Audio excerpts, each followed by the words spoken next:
entrepreneurs and professionals of Tampa Bay. Welcome to your hour for getting the information, the tools, and the connections for elevating your business. Welcome to Getting the Edge with Kelly Wilson. And here's your host, Kelly Wilson.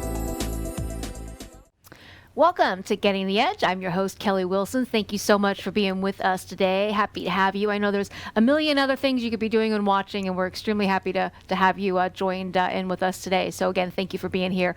Getting the Edge is a wonderful opportunity to bring in dynamic individuals in our community, business owners, business and community leaders. We want to talk about their products and services, but our main niche is really sharing stories. I'm a firm believer that we can learn so much from each other, and that's what we do here with you each and every week. Now in our fourth year with Getting the Edge, what started as a radio program, it has transitioned over the years into a visual podcast, Podvision, as the amazing John Gaston would put it. I can't call it anything else at this point.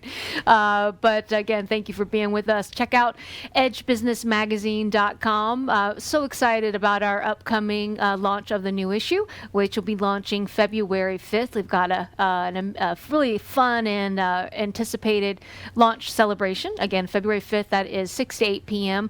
Check out our website for more information on that.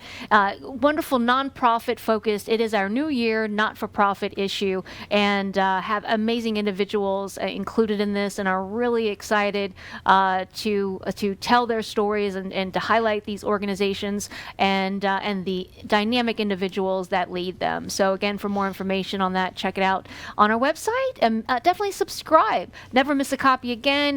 You can sign up to have your custom printed copy delivered directly to your home or office, and also sign up for our newsletters as well. So much more coming out. We've got a brand new website launching in February, and a lot of other great new programs. Our first annual Edge Leadership Conference will be taking place this fall, so we'll be kind of announcing that with some more information here soon. So again, really excited about the new year and happy to be back in the studio.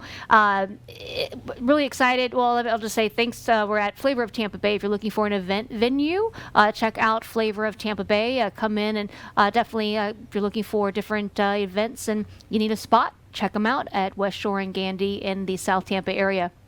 I would like to say thank you. One of our new sponsors of Edge Business Community and Magazine, All Trust Insurance, your employee benefits partner. Thank you, All Trust. Thank you to Pilot Bank. We couldn't be here without you. Thank you for supporting our community and our show and magazine.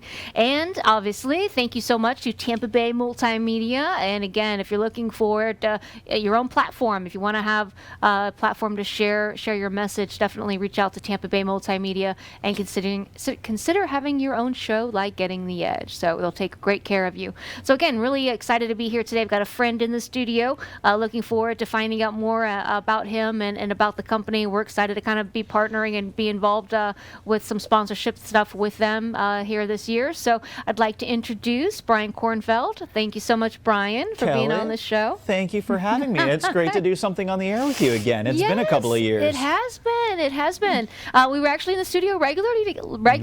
I can't talk today. Regularly together for a while, having you on. So yeah, it's always been a lot of fun. Oh my God, I know. And the amazing things that have happened, what's been happening with Edge Magazine, just been kind of watching this. It's always great to see growth in the community, and you all have been a big part of it. I'm still here. Yeah, it's kind of crazy. We're all still here. Somehow they can't get rid of us. No, they can't. I think that's when they finally say, okay, fine. She's not going anywhere. He's not going anywhere. We'll just deal with it. You kind of just start to kind of fill the cracks and kind of fill in places where you can be beneficial, and the growth is nice. Or just even the clarification as we evolve into even like Edge over the years. We've transitioned into kind of what we were doing. Your basic theme and goal doesn't change, but getting the way you get to your goals, and how you get there. And that's a lot of life and a lot of everybody, what they're doing. They can pivot a little bit, move a little bit, and as long as you have that right mentality and the right focus, and you're thinking about the greater good of the community and not just thinking about yourself internally, That's what we've seen a lot of success come from, especially in this Tampa Bay market, is the people who are out there who are saying, how can I help, not how can people help me? And that's why this community is really building and growing, and so many people are moving here and happy and thriving in a big, big way, especially in the innovation space. Yeah. Well, so congratulations, so founder, co-founder, right? Yep. And CEO, president. Yeah. We'll go with that. Okay. And congratulations on Synapse. I think you're in your third year now, this right? is year 3. Looking forward to the Synapse Summit coming up February 11th and 12th, and Edge and Tampa Bay Multimedia will be a part of that. Looking forward to it, and it's just each year's been quite a bit of growth. It's been some great growth. It's been a lot of fun to be a part of, seeing this from the ground up, and even from our original business plans that didn't include an event, but seeing how it could take a life form of its own, and how it has become that experience, that thing, the reason people want to get together, bringing that village mentality together. I never like saying it's our own version of South by Southwest, but it kind of is. It's the best way to compare it for other people.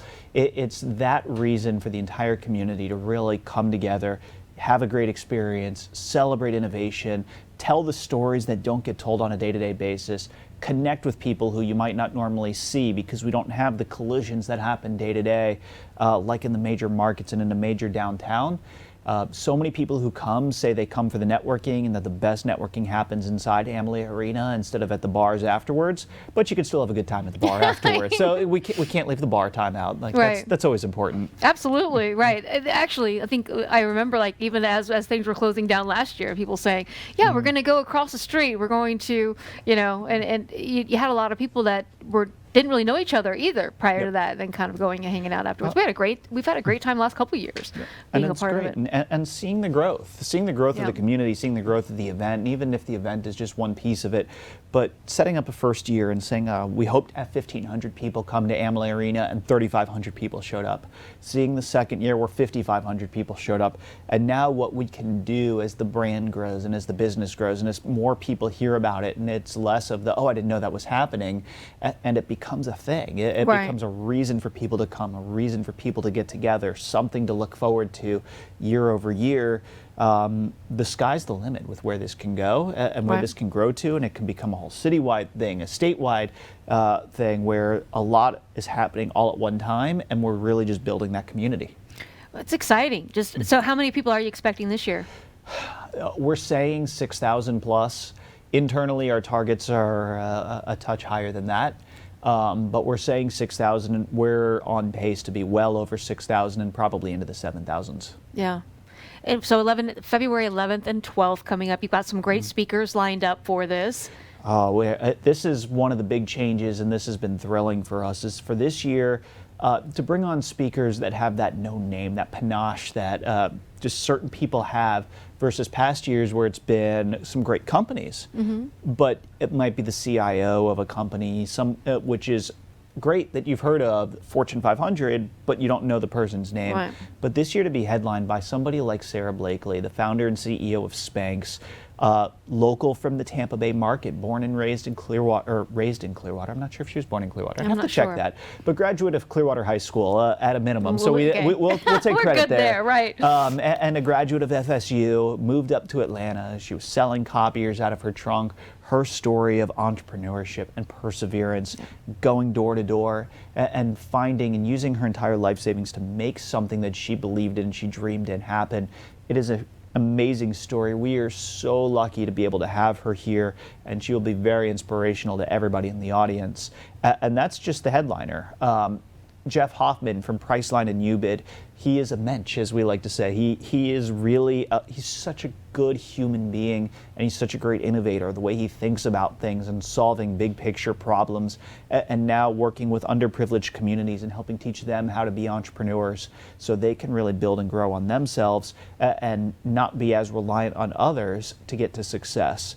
And then the last keynote, Steve Carell, the president of USF, come here. He's new to this community, but he's written a book on innovation ecosystems and how they build and how the educational institutions and companies and entrepreneurs work together between research and funding and building and growing companies, and how that all spurs a whole moving economy and then his vision with USF and how that ties into how educational institutions can really be that leading edge of these communities. It's edge, for lack of a better. Sorry, that was a completely unintentional drop, but I'm going to keep using that one. Yeah, thank you. Thank you. I caught it. He is a great leader. He is a great thinker, and he's going to do some amazing things for this community, not just for USF, but for the entire state of Florida and the innovation ecosystem. Yeah, that focus that he already has kind of coming into that role with USF and with the community, I think it is key for where Tampa's going in the future. Yeah, and Judy Genschaft did an amazing job taking the university to a whole new level, and now it's just great to think about where it's going to go from here. It can only keep getting better and better, and having a big picture, a great visionary in that leading role only can help drive this to the future. It's such an exciting time for Tampa right now, and in really the Tampa region. It really is. It's you know, I never really thought I'd claim somewhere, you know, so I guess passionately, but you become that. You invest into, you know, our home, our businesses, our family, you know, and then just to see it thriving and the potential. And a lot of us are very emotionally invested in this market, and we're very proud. Right. It's a very proud market. Even people, there's a lot of transplants who live here, but there are people who are local, people who are really starting to call this place home, and they see the great things. Almost in a sense take offense when people start talking about all the negative sides of Florida and the hurricanes and Florida man and alligators and on and on and on, place where retirees go. It really is a thriving state as a whole. The state of Florida gets 1,000 people that move here every day. The Tampa Bay market, 160 people on average move to Tampa Bay every day. And if you think of somebody who's coming in at a top company, think of like ReliaQuest hiring a new chief revenue officer, then that person has a spouse who also needs a job, and kids who are building in the schools, and then a need for more teachers. And it just continues to build on this economy that's only going to continue to build and grow and thrive. We've done an amazing job these last few years. I think coming out of the recession, we built up and it started to grow, but not as rapidly as other markets, and now we're really catching up and actually passing them by. Yeah, it's interesting, and it's amazing to watch all of the different people and organizations kind of come together to work to. And I talk to a lot of people that, and I'm not real familiar with other cities. I've been here since college, really, so I was quite young moving to Tampa and starting my life here. But the way everybody comes and works together is just and supports one another and mentors one another and really kind of collaborates. The collaboration effort is amazing. Would you? The collaboration is a key thing, and people in this community, they want to be a part of the community. They want to help each other out. It's something that you see in a little bit tighter knit of the entrepreneurial communities around the country. The best case example I could have is Chicago. There's a innovation hub called 1871. It's named after the Great Fire of Chicago. And if you were to walk in 1871, you have a membership there, and you just start talking about an idea and writing about it on a whiteboard, you'll get 10 people who come around you and just want to help you. They don't want anything in return. They just really want to help. They want to build this community, and they want to see other people succeed. And that happens here every single day, where people, they just want to see everybody else succeed, because they know that as others succeed, it only can help them in the long haul. And as you see companies sell and exit and grow, it just creates this whole big cycle that is going to continue to build. Yeah, one of my favorite quotes is, if we're all moving forward together, then success takes care of itself, Henry Ford. And it really has been our mantra, I think, since the conception of Edge. And it's wonderful to see everybody, just first of all, entrepreneurship and the entrepreneurial community being so vibrant. Growing up when I did, and I'm probably a little older, but I mean, if you didn't tell anybody you wanted to be an entrepreneur, and no. I don't even think I knew what that was growing up. In fact, I don't anyway. But yeah, if I said to my parents, I'm going to own my own business someday, it just pretty much, no. I mean, you needed a 401, you needed to work for a corporation, you needed to put in your time. Society had standards of the norm of what you were supposed to do. So it's so interesting now to see with UT and all the schools having the entrepreneurship centers, and it's great seeing that thrive. And even when I was in college, and I was in college in the time that Facebook came out, and so 2004, I think I joined in the beginning of my senior year of college. And that was probably the start of that next wave and the next boom of people really trying to get into the dot-com startups after the dot-com bubble burst. And then you start to look at the mobile apps and what took place in the late 2000s of that decade and the early 2010s. It really became something that people started to strive for. It is not, how do I fit in somewhere? How do I get a job and keep a job and stay with a company for a career, build a career there? It's, how do I create my own path? And a lot of people see the sexy side of it, and that it's a lot of fun, and you get to take however much vacation time you want, and you make your own hours. They don't necessarily see the hard side of it, which is you also make your own hours and the buck stops with you. So if something's not going well, you're the one who's working late at night. If you got to go make a sale, you're the one who's doing it.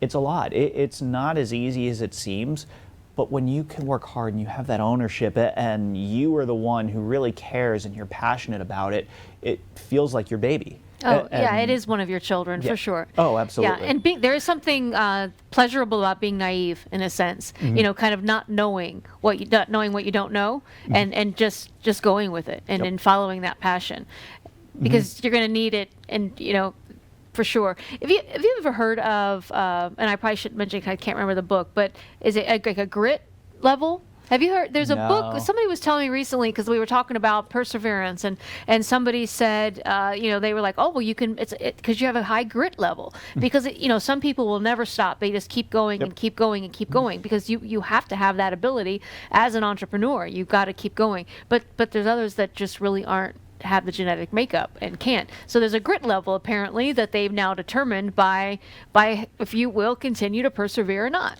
So anyway, I'd love to see that tested. And I give them the people to, even if I'm going to hire them for a job, something where they might not be an entrepreneur or working for another company, it's a great test.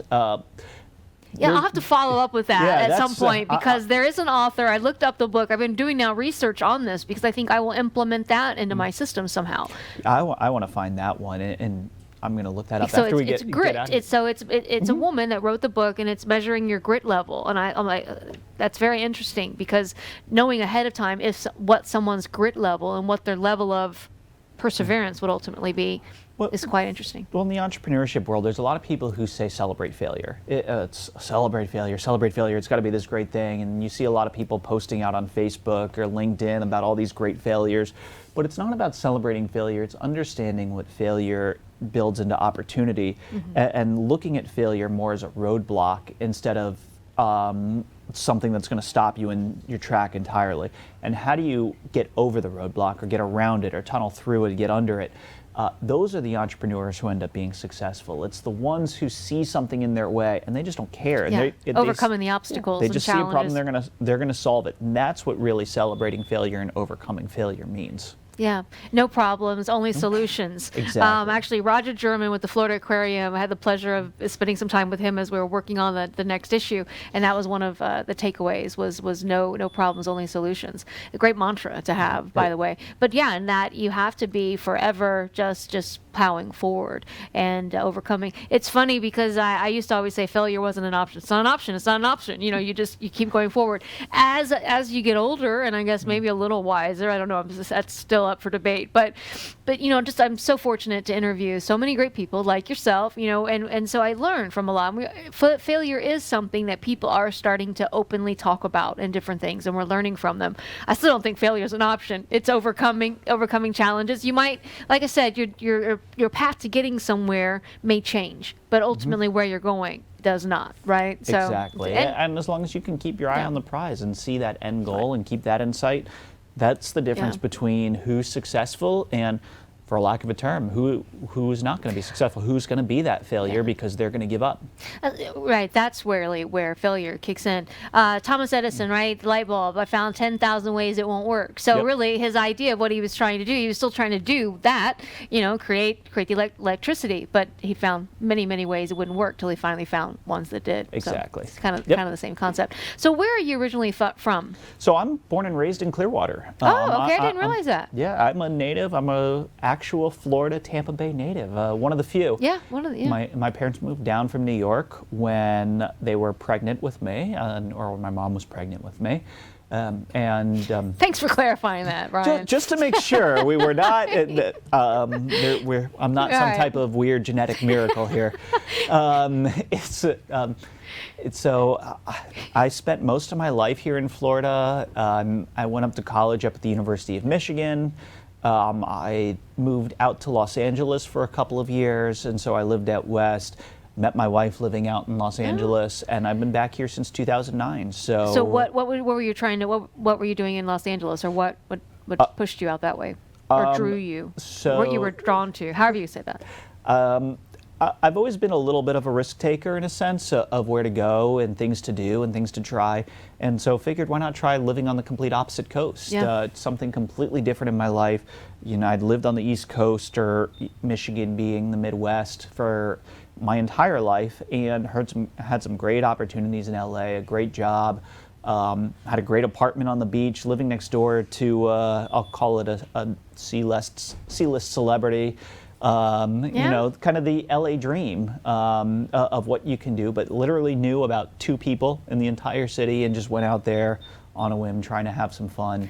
My background's in aerospace engineering, so I'm a rocket scientist and had a good job working pre-flight testing satellites. Is that right? Yeah. I didn't know that. Yeah. I think that is, you know, we only live once, and having that opportunity to go out and live out there, and thankfully you did because you met your wife, right? Yeah, exactly. But just having that opportunity, and especially younger, right, when you don't have all the responsibilities and other things of. Right, and you can. It's while it's not easy, you can. It's. Okay, sure. I feel like now going out and living in Los Angeles for a couple of years. I didn't have any animals, didn't have any kids, didn't have a spouse. It was my decision only, and lived with it and loved it. And how many years were you there? About 3 years. Yeah. I have never been to California. That's like one of the to-go-to places that I must get to in the near future. Well, I'm working on a list. If you need a suggestion of good things to do in California in 2009, I'm sure I still have them somewhere. That's funny. I have a friend that just recently moved out there, so at least I know someone there now. I'm hopeful that'll push me out there in 2020. So then you came back to the Tampa area with your wife? Came back. She moved with me. It was the first time she had lived anywhere other than California, so I'm very thankful that she was willing to do that. Forever indebted to her for that one. And is her family still there? Her family's still there. So you have a reason to go back and visit. And we get to go back once or twice a year, just depending on how schedules and timing works out. So it's always nice to go back out there and sit in traffic and make sure earthquakes don't hit us. And of course, well, if people make fun of Florida for all the negative stuff, can't we talk? Right. There's a downside to everywhere. Exactly. Right? Always. Good with the bad. No place always is a balance. perfect. Right. Except Tampa Bay. Right. Well, it's the people. It's the people. So yeah, I came back here. I had a great job working for a small defense contractor for a couple of years. The company was doing, I would say, so-so as a whole, though. In my 3 years there, it was definitely not on the best of trajectories. But I was able to build myself up within the company a little bit. And one of the things that I saw as one of the engineers is I could have a personal conversation. And I learned a lot about, in business and in life, having those human conversations and being able to communicate effectively is one of the most important things that you could do. And that helped me move my career along from being an engineer to a lead engineer to a project manager. And in about 2 years there, I was managing a team with 7 people reporting to me and a couple $1 million of responsibility. Something very cool, but I also knew, based on the way the company was going, that it was time to get out before the doors were going to be padlocked one day. So yeah, it can be scary. There was a lot going on, and especially in the defense world, it was not on the best trajectory at the time. And it's okay. It's seeing the signs and being able to read the writing on the wall. It's a good thing to do. So I then went and worked for a large company and worked for Nielsen for a couple of years out in Oldsmar. Started in an executive leadership program and then graduated and was managing a global software development with a team of 27, multi-million-dollar development going on, a big database, data warehouse project, and had fun doing it, got to travel, got to see some cool places in the world, got to go to Paris a couple times, and Mexico City and India. Places like India I'd never thought I'd get a chance to see in my lifetime, so really cool opportunities. But Also learned a lot about myself and business and ways to treat people and culture and wanting to make sure to do things the right way. And at the same time, I was doing my MBA, and I graduated from doing my MBA, and I really wanted to think about the future and what the future entailed, and starting to take a little bit more control personally and for myself. And so launched my first company as a side hustle to that, and it was the type of thing where there was a lot going on, but I was able to manage my time and manage family. Finally build up enough confidence in myself after having ideas for so many years that I said, I want to do this. All right, I want to try something new for the first time in my life. Tried it out, and it completely went up in flames. Just team of one, which is a big mistake. Anyone, if you ever start a company, don't do it as a team of one. You only have so many strengths, and find somebody who can balance off those weaknesses. The user experience was just miserable. It was hard to track. It was easy for me. So what business was that? This was an app that was a personalized recommendation engine. It helped people find recommendations for restaurants or things to do or hotels based on your friends, instead of based on the general public. So think of Yelp, but instead of going to Yelp and saying, hey, I'm looking for a taco restaurant in Miami, going to here and saying that and having it pop up automatically from what your friends would like. So if you like their personal options. recommendations. Exactly. It's people who know you can actually give you your recommendations versus people who are just saying, this was good. Right. A lot of the major sites, usually people will rate them if they're an A or an F. I had the best experience ever, they get 5 stars. I had the worst experience ever, 0 stars, 1 star. An average experience, they're not going to spend their time doing it unless they're really trying to build up their own personal clout by recommending a lot of things. So I am probably like one of the only few that do not read reviews. Because I just always want to make my own opinion. Right. But I don't know. But I think I'm not the majority for sure with that. Right, and it's hard. It's hard because some people are so biased one way or another. Right. Exactly. And trying to avoid that is a hard thing. So I still go. It was a good idea of a business. Just bad execution. Yeah. And I blame myself. And that's fine. Interesting. Okay, so I did look up something recently, and they had 80% positive, but the only things that were showing were the negative ones. So there's a problem with that whole. Well, now they have ratings of ratings. So you can rate something. I think Amazon does this, and then it asks, how helpful was this review to you? So that way it can actually put the best rated ratings at the top, so you read those first versus ones that might not be as valuable, which is really fascinating when you think about what the psychology might do of that and how it can affect people. Right. Well, there's very interesting, but it's interesting to see how your mind works, just from somebody that kind of had the background. I think it's been very beneficial probably for your life too, to have been in the corporate world and done and had some of these other opportunities and going through some of these leadership programs and things you've done, and plus your education, and then then branching into more of an entrepreneurship. And now more into and there's actually a myth that entrepreneurs are all 22 years old and graduating college and launching a business for the first time. The average age of founders these days is getting to be in the 30s, the mid to late 30s, even into the 40s, because people who are doing something, they've been in the corporate world, they want to try something out, they have a little bit more appetite for risk at that point. They're looking a little bit more at that high upside. So people catch the bug a little bit later. There is a heavy set of people who are in college or just graduated college, because there's a lot of great resources from the universities, but there's a lot of people who later in life are now really launching companies, and it's really great to see. Absolutely. And the way people want to take that level of control. I would think that might be a lot true as far as in the tech world, just with things, because a lot of the tech, I don't know, and I could be totally wrong, but just seem like these young brains, that are coming right out of college, and they have these ideas, and I guess maybe you get that, might get that from the Mark Zuckerbergs or something, where you think about. Well, you get that a lot, and especially geniuses. You have the universities that are doing great jobs training the founders, training the technical founders, getting those skills and the programming skills that are very up to date, whereas somebody who has graduated 10 years ago and not taking another coding class since, their skill sets probably are not obsolete, but they're not up to date with all the latest trends like what they're teaching in the university. So that's why you might see a lot of that. Yeah, it's just great to see that these brilliant people, whether it's tech or just anything, these it's great to see the innovation nurtured, Yep. in the universities and just in all these other opportunities as well. Well, and that's what we're seeing, a lot of enablers, a lot of people who are out there who they want to see the world change for the better. And by doing this and by understanding you're one person, but by helping 10 people, and then they can help 10 people each, all of a sudden the bubble forms where there's a lot more opportunities for success versus if you're just trying to do it all off on your own and in your own vacuum. So I totally agree with you. After the review app that you start, so where'd you go after that? So as that started to, I'll say, not take off, I looked at what my options were of what I could do with this, and do I pivot on it? Do I try to update it? Do I maneuver with it?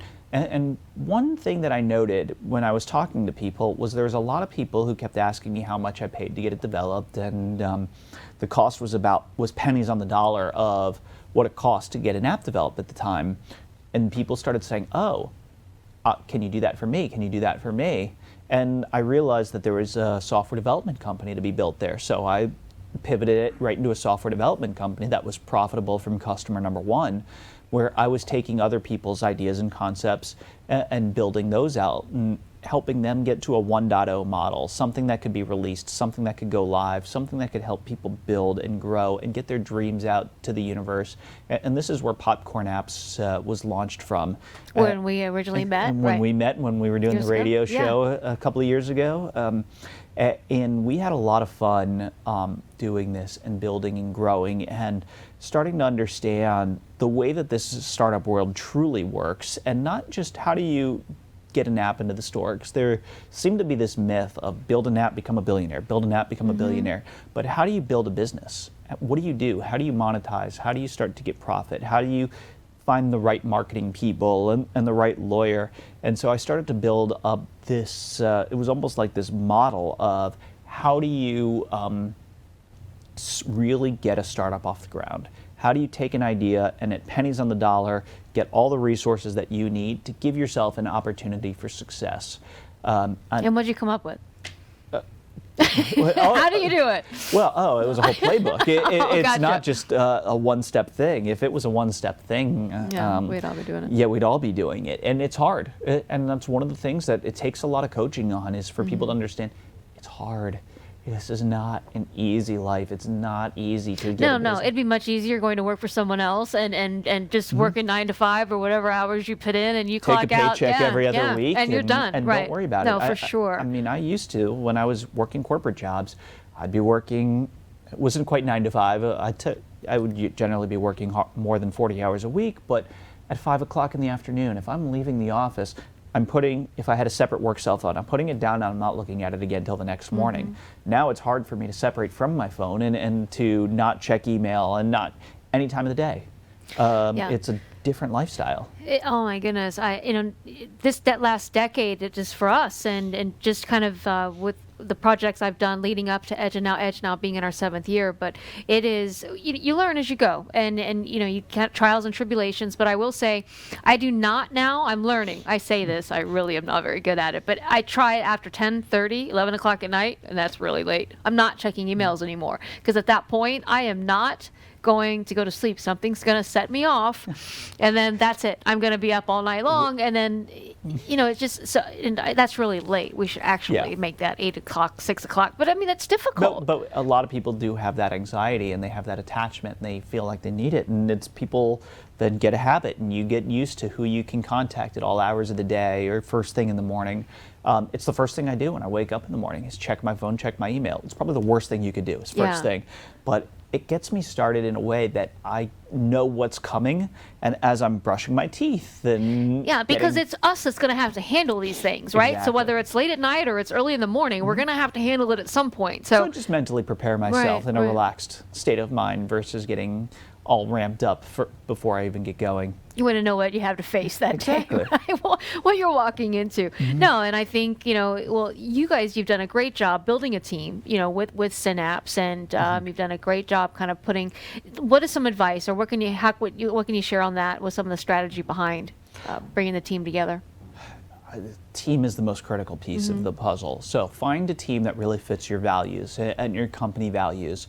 It really is about who wants to be there and who wants to feel like they're a part of this team and really feel passionate about the mission versus who's just going to show up and clock in and clock out. If you have people who are going to clock in and clock out, yes, they might do good work, but their brain mentally is somewhere else, or their passion is somewhere else, and they're still never giving you 100%, and that can really slow you down and hold you back. Right. So that's really what I look for as one big thing, and then with that team as well is how do I play to their strengths?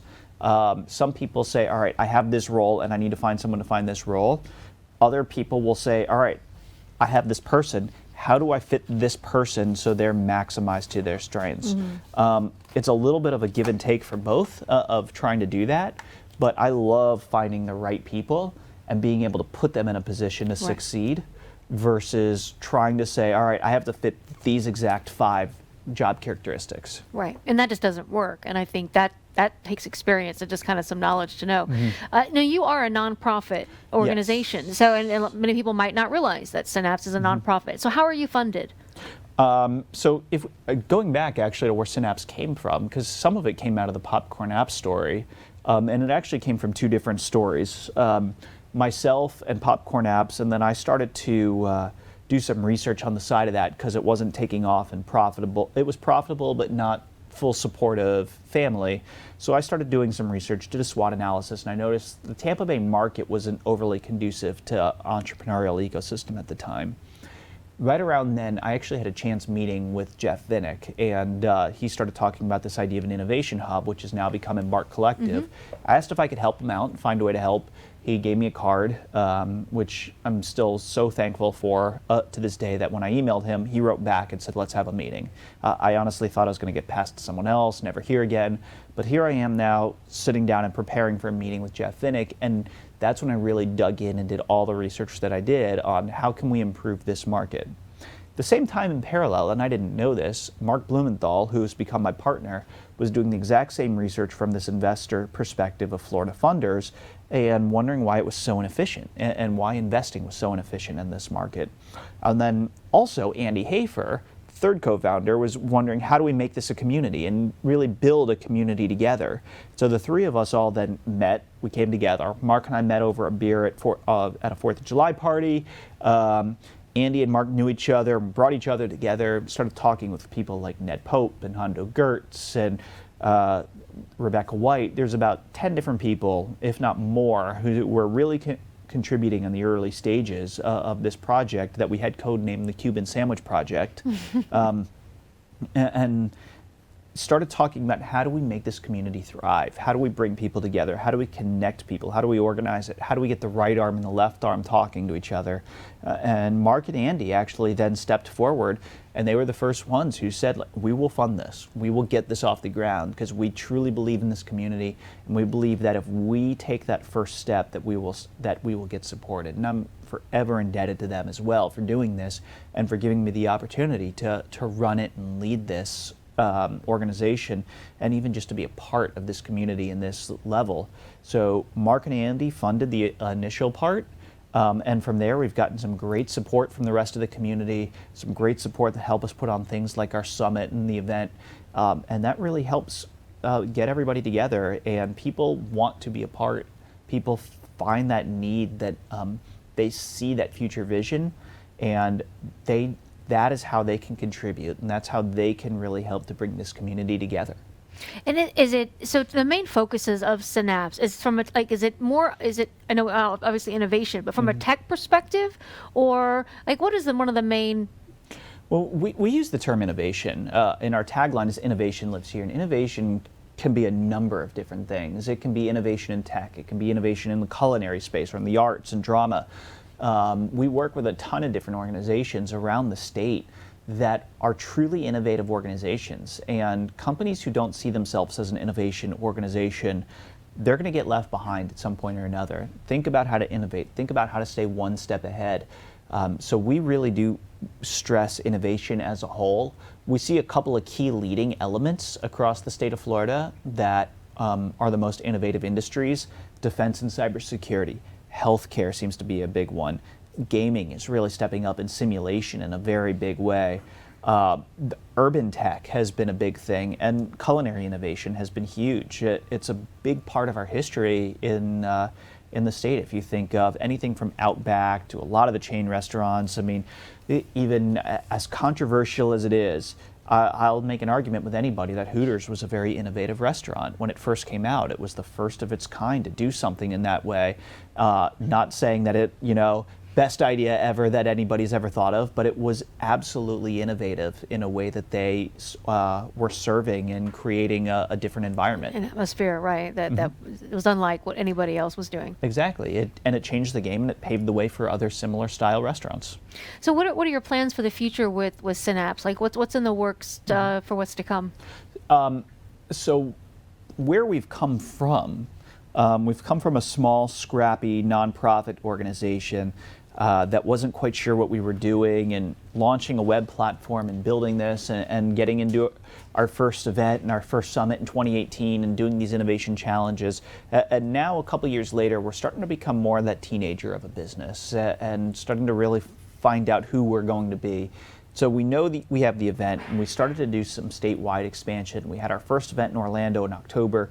Huge success. I was just going to ask about that. 1,200 people showed up at a biker bar in downtown Orlando for a day that partnered with an event called Immerse Orlando, where it was a downtown street festival. So we had a great turnout and a great time by everybody there. And I could just see Synapse Orlando building on itself and growing as we get into 2020, 2021 and beyond, and additionally potentially going into other markets like Jacksonville and Gainesville and Tallahassee and Fort Lauderdale, partnering with great organizations like Emerge Americas out of Miami and their event that they put on, which is 10,000 plus people in Miami about doing business with Latin America.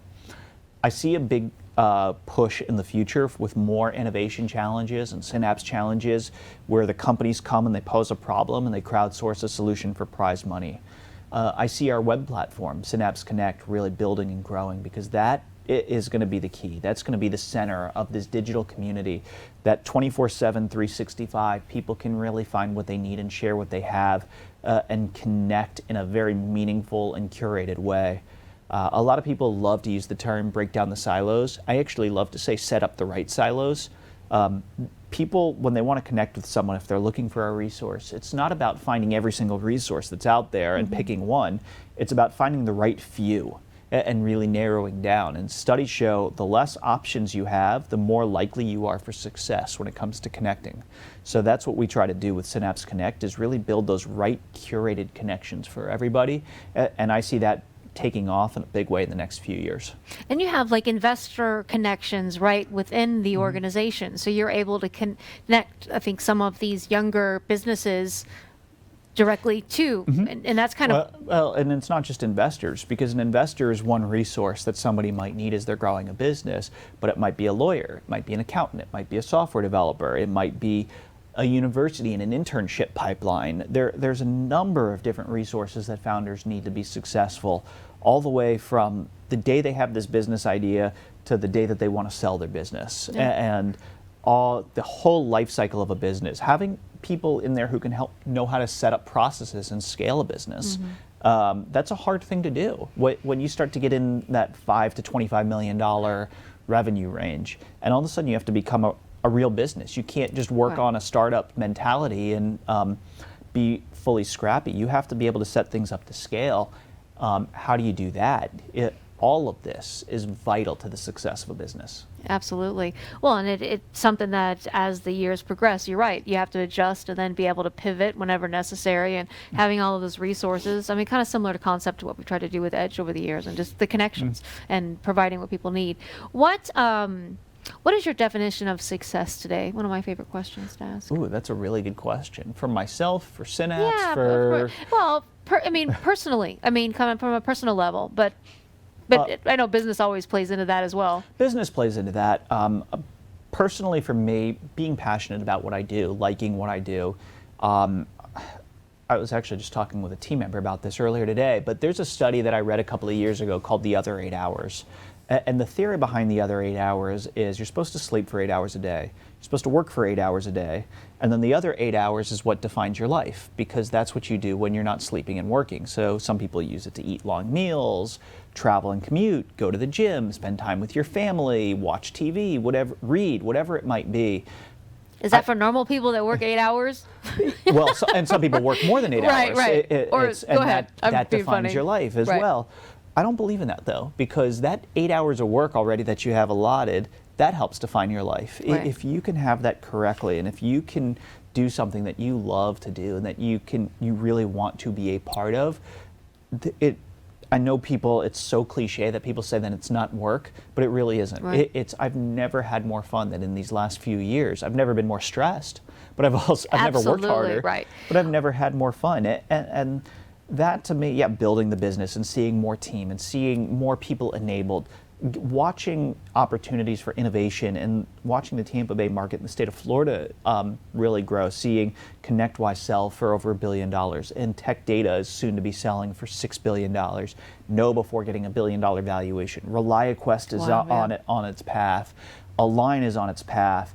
There are so many great growth companies and innovative companies that are then just going to spur and enable more people and inspire more people to build and grow and create more wealth, like what when ConnectWise sold, Arnie Bellini made sure that 70 people cashed out for at least $1 million. That's huge. Yeah. That means that those people are afforded an extra element of risk or ability to invest or ability to start their own company. And so these are the types of things that drive me. And when I see the greater community succeed, I call that the definition of success. Yeah. Great answer. Thank you. If you could go back in time and give your younger self advice, what advice would you give your younger self, knowing what you know now? Learn and don't be afraid. I definitely, probably in college, might have not learned as much as I could have, especially on the business side.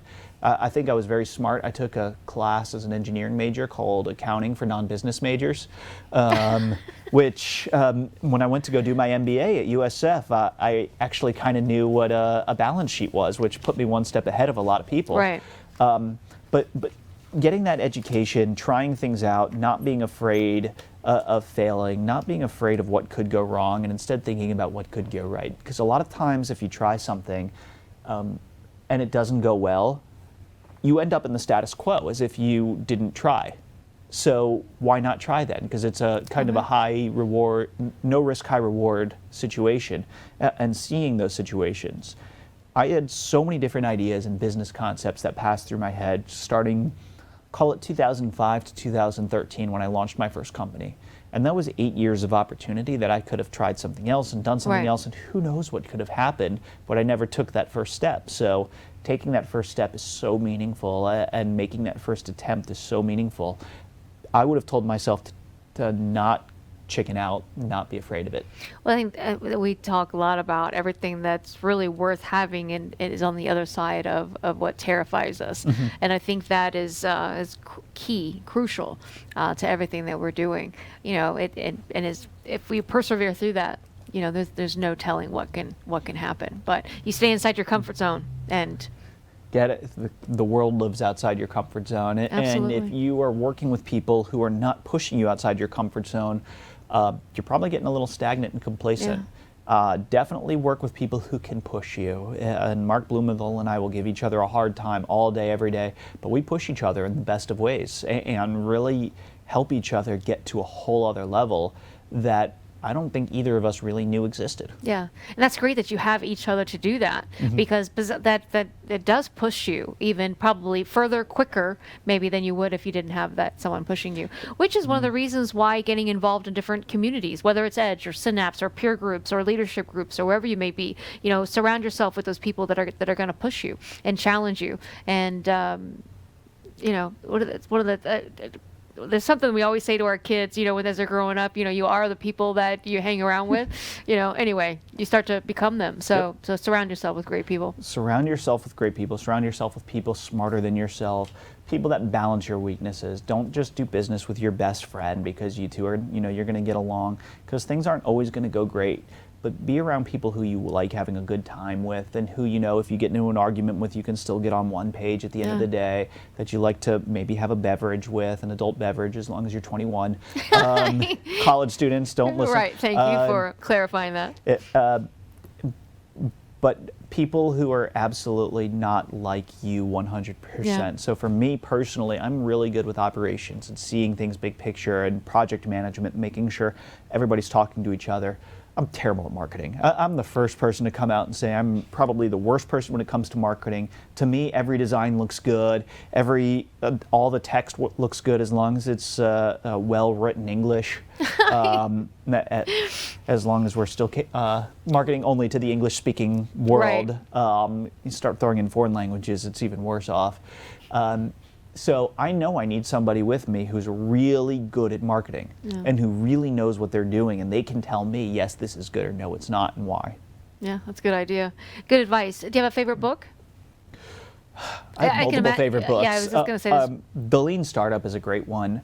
And that talks a lot about how do you build a business in the right way. And building a business meaning trying something small, measuring, seeing what works, seeing what doesn't work, changing it up a little bit, and then finding that right thing that actually makes it work. I love the book Crucial Conversations. It really helps when the stakes get high and when things aren't going well. How do you get things back to a safe place? And that's in life as well.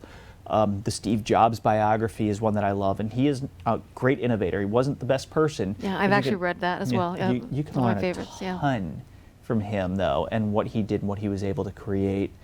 Yeah, those are definitely some good ones. Toughest lesson learned? Anything that you can reflect back on, or maybe some of the first review business or something, but... Don't go at it alone. Go as a team. Yeah.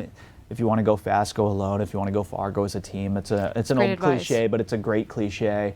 Don't be afraid to learn both from people who are positive with you and who are negative with you.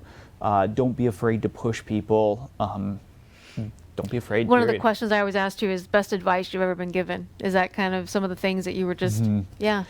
I mean, I get advice from different people all the time, and I take a lot of advice from quotes, whether they're either movie quotes or coaches or something. I mess them up half the time, but love them.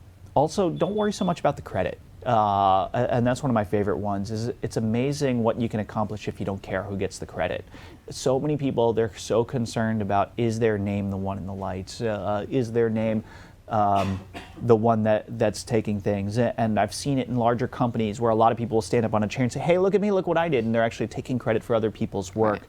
It's so much nicer when you can give other people the credit, when they're the ones who are getting it. And actually, my life transformed itself when I stopped caring about myself and my personal credit. Yeah. And the Synapse team, like, I'm one person, the team is the one who deserves all the credit for everything and all the great things that get seen. I'm sitting here right now, and it's been, 52 minutes or so that we've been doing this, and there's a large group of people who are sitting there working their tails off right now. That's great to know, and right. They just, I can't thank them enough for everything they do.